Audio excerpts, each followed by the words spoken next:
I grew up in the Australian outback, the bush. The outback!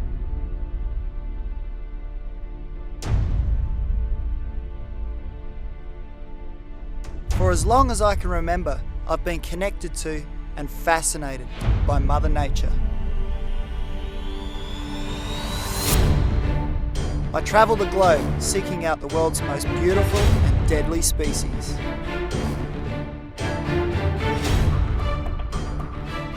I'm a wildlife rescuer, field expert and conservationist.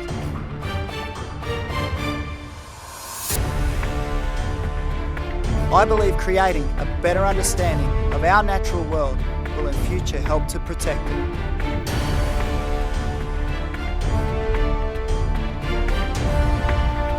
Welcome to Corey's Wild World. Not everybody will have the chance to see Komodo dragons in their lifetime. Maybe you don't want to come here and see them. But what we want to do is share with you our adventure of a lifetime. So come with us. Let's go.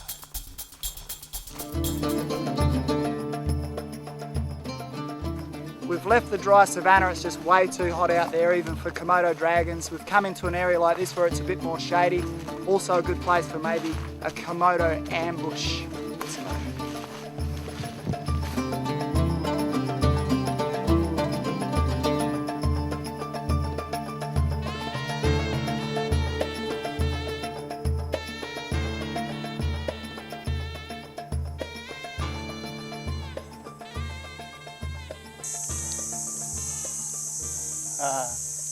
Macaques, the long-tailed macaque.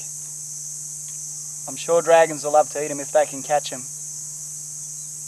But these guys are really smart. They know what's going on. They can see snakes. They know when the dragons are coming. That's a warning call you just heard then. Oh, there's a dragon there. Monkeys in the background. You can hear that noise.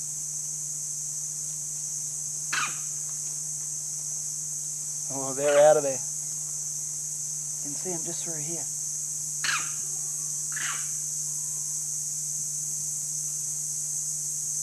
Oh, unbelievable.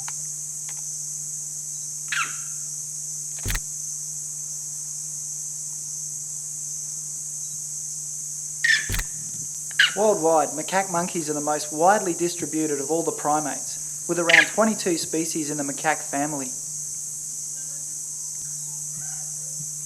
Macaques are also highly intelligent and communicate well in family groups, using various vocal calls and body language, including pulling faces at each other.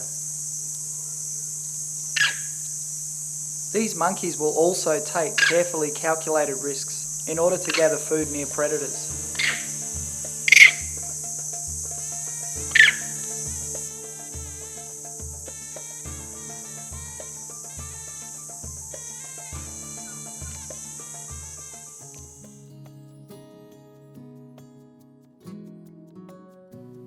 With dragons, mating occurs from May to August.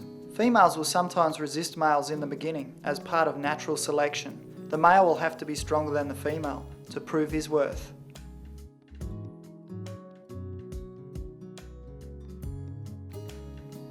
Once they decide on a mate, believe it or not, they are quite gentle lovers, with the male on top gently licking his partner's face with his tongue.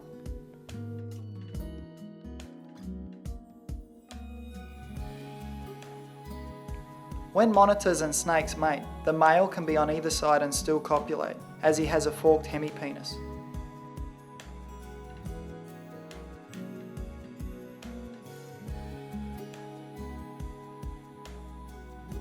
It is also believed that some Komodos form monogamous relationships, just like shingleback sleepy lizards in Australia.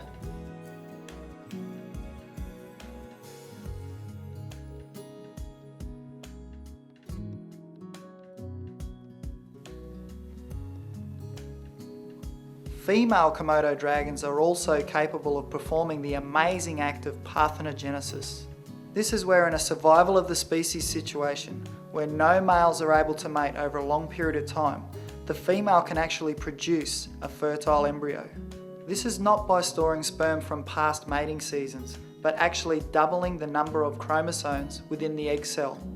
The eggs would then hatch as males, and once sexually mature, they would mate with the mother, ensuring the survival of the species. Parthenogenesis also occurs in some species of invertebrates, fish, birds and sharks.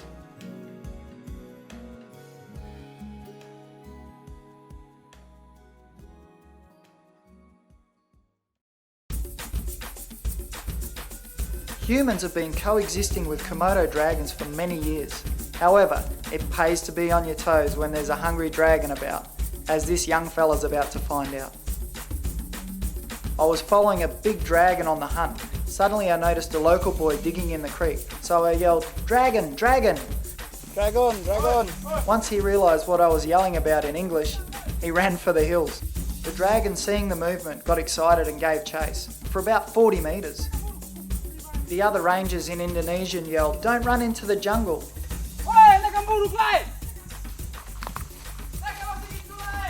I was trying to catch up with the boys, but there was a large dragon I had to pass first. I warned the boys to go the other way. Yeah, 2 more. 2, 1, 2. Go around, other way, other way. Another option, if you had time, would be to climb a large tree, as large dragons lose the ability to fully climb due to their large body mass. Lucky the lad had a head start and could run fast. There's dragons everywhere. The boys are in trouble because the big one just chased them and they ran into the jungle. So they're worried about getting eaten. You can see 1, 2, 3, 4. Big one here coming. They're getting a bit fired up now, they're warming up.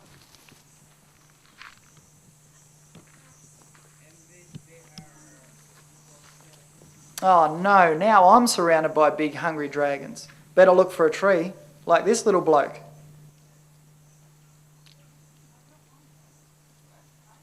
You can see the little one, mate, straight up the tree. He knows it's danger time. They're very cannibalistic, and any smaller dragons or weak dragons in the wrong place at the wrong time, they'll get munched up by any bigger dragons.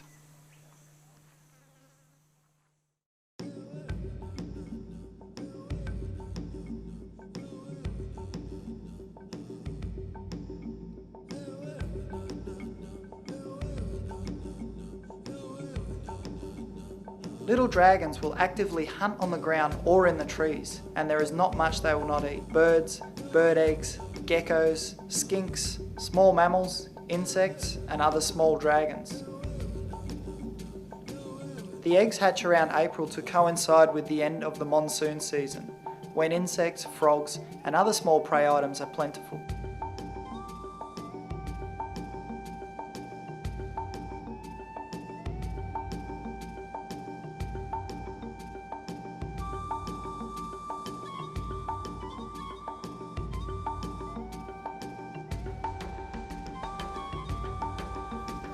They follow the prey's scent using their tongue or watch from above, and if there's slight movement, this will trigger Varanas to actively chase down their prey.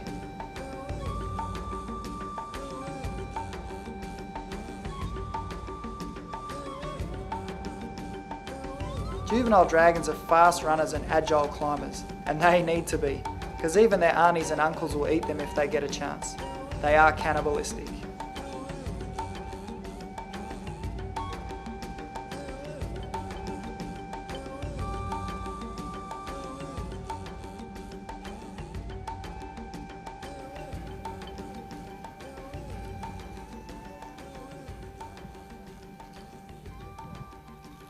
They have super sharp claws for climbing, and a 1.5 metre monitor lizard over distance is the fastest running reptile on the planet, quite capable of running faster than a human.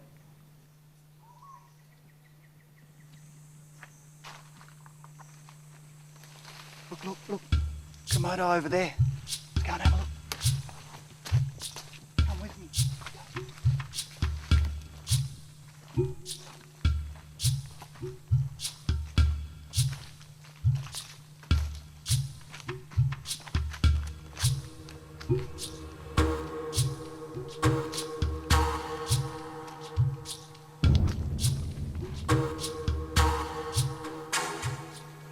a medium-sized one. Looks like a male. Probably about 6 to 7 years old at that size. Probably weighs about 20 kilos. See if we can get a bit closer.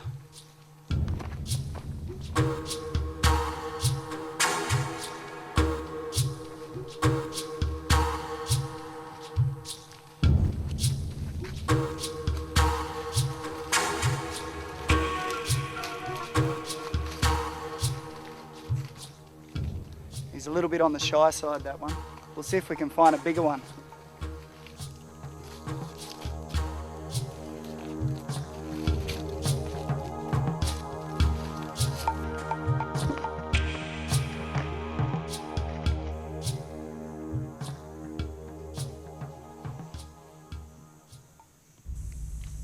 Welcome to Komodo country.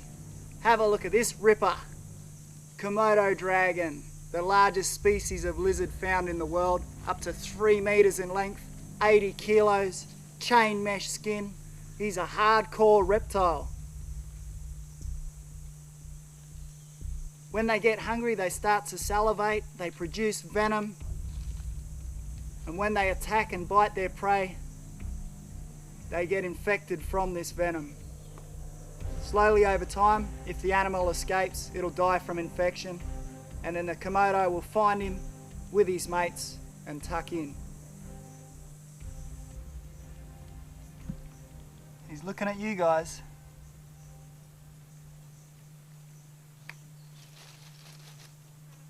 What an awesome lizard, look at that. The largest of the varanid family. There's over 60 species found worldwide, around 30 of them in Australia, but they don't get quite this big. They've got a very high metabolism. They can maintain speeds of about 20 to 25 kilometres, even up to a couple of 100 metres. And the smaller monitors will also run a lot faster than the big ones because he's got such a massive body weight and little short legs. He runs a little bit slower, but he can still get up a good trot. Komodo dragons are ectothermic. They rely on the outside temperature from the sun. So in the morning they'll lay and they'll bask in the sun until they reach their optimum temperature, about 35 degrees, and then they'll move into the shade. If they get too hot from there, they'll also have a swim or move into the water. Smaller dragons will heat up faster than large ones, simply because they're smaller, and they're also a lot more active hunters. Smaller dragons, smaller prey. So they need to be a bit quicker and actually chase the prey down, whereas these big ones can come in, bite something, the infection and the venom will set in, and eventually that animal will die, and they can come and find it even a week or two later. You can see he's got really big claws. They're fighting other dragons. Woohoo, he's looking me right in the eye. This is the largest species of lizard in the world. Absolutely spectacular. He's got the tongue out. He's wondering if he can have me for lunch or not, I think. They've actually got separate floating bones in the skin when they're fighting each other, and it protects them against the other teeth and claws of the other dragons. You can see that tongue there. Inside his mouth he's got a lot of bacteria, listeria, venom, and their bite's potentially fatal if untreated. There's around 60 different types of bacteria in his mouth. He's got compressed teeth designed for gripping and slicing his prey. Komodos will ambush hunt larger prey, but anything he can catch and grab onto, I'm sure he'll hang on to it. You can see those big nostrils there, big eyes, great vision.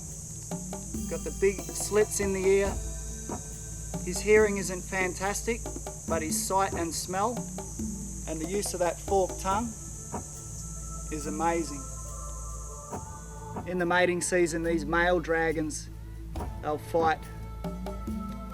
They're actually immune to each other's venom and bacterial infection, but they've got lots of scratches and scars on them. One opponent will wrestle the other opponent and the winner will take the prize of the girls. This dragon here can probably grow another half a metre and probably pack on another 10 to 15 kilos and he'll be full grown. They'll eat pigs, deer, buffalo, whatever they can catch and swallow as well. They've got an articulated jaw and they can swallow chunks of meat much larger than their heads. A dragon of this size in one sitting can eat about 20 kilos of meat, and then they'll lay around and digest it. May take a week or more. He's got to keep going into the sun though to keep those body fluids and stomach acids working to aid the digestion.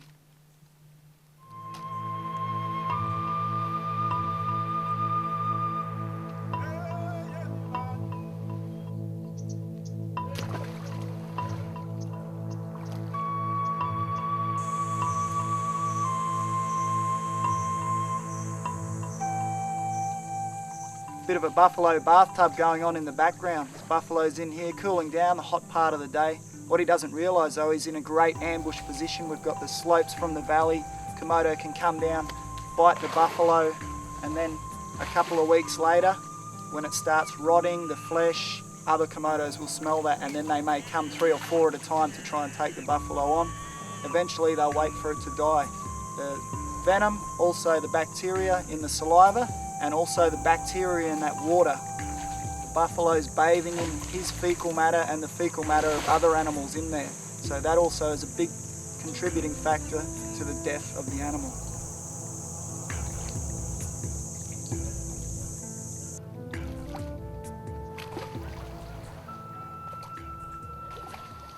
Water buffaloes, feral pigs, and the deer are actually introduced species to Rincha Island. They were introduced many moons ago and now they're actually protected. The local people don't eat them because they're protected as a food source for the Komodo dragons.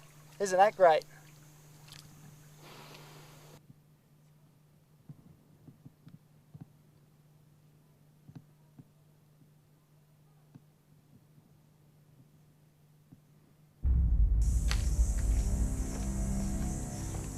Well, looks like this is the spot. We heard from some locals that there was a buffalo kill here about 2 weeks ago. We've got the skull, bit of backbone, some other bones and horns. And you can imagine that, a massive buffalo like this size, 2 weeks ago, the Komodos were feeding on it. There's not a skerrick left.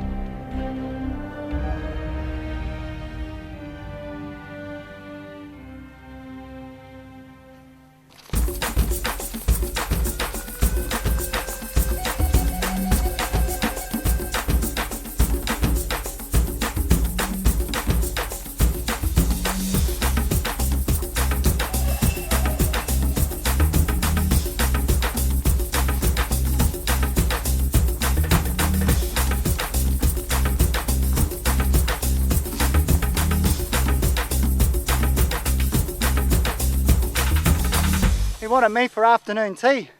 It's amazing they can lay there so docile and all of a sudden, bang, switch on, food mode, tongue's going, they're flat out chasing you. Whew. Awesome stuff. Some of the interesting things we learned about Komodo dragons is that they all had their own special places where they slept. Some were near the villages, others were up in the hills, some were in dugout areas, others were on rock ledges, and some in the bushes. Also, the Komodos seem to be very social, especially when they were around other dragons of the same size. Another thing we learned, that large Komodos will actively run down prey species, like me, not just wait in ambush, bite something, then wait for it to die a week later.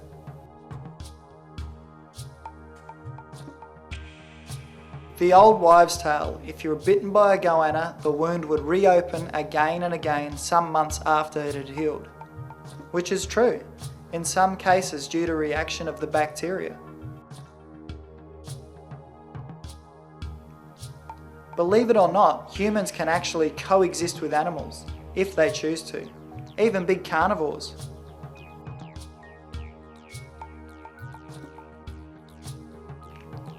Komodo dragons are listed as a vulnerable species, but I think they should be listed as endangered.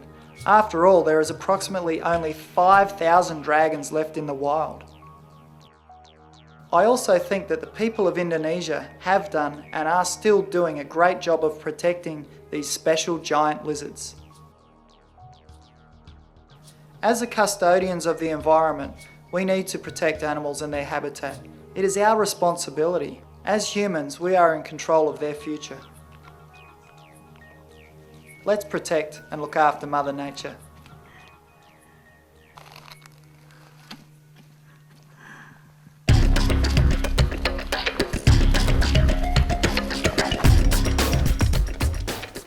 I'm Corey Wild. Catch you next time.